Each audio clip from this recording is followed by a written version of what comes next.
Ganito lang magpa-crispy ng bacon. Huwag mong idirekta sa kunting mantika o sa kawali lang. May kunti ka dapat pinakulong tubig dyan. Kunti lang. Siguro mga 2 guhit sa roller. So, lagay na natin ang bacon, guys. Sorry guys, nakalimutan kong kumuha ng guantes. Malayo yung main kitchen. So, kamain ko na lang. Kami lang makakain din naman kayo. Char.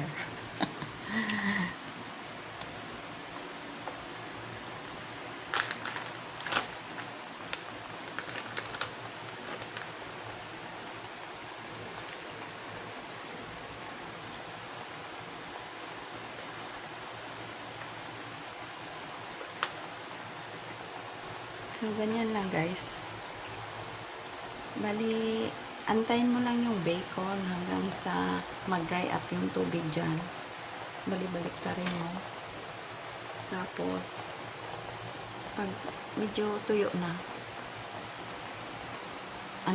huwag mong antayin tuyo na. Medyo tuyo na. Yung may konting moisture pa dyan. Busan mo na siya ng mantika. Konti.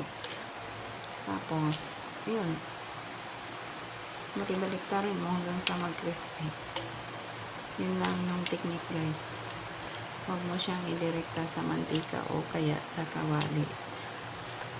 Kasi pag nahanginan mag-crispy ng gano'n. Pero pag nahanginan yun lalambot.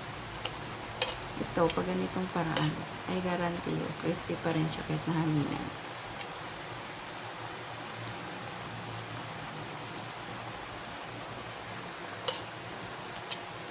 So, ganun lang guys. Hindi ko na kaya pahintay ng matagal. At least na-explain ko na. Thank you so much.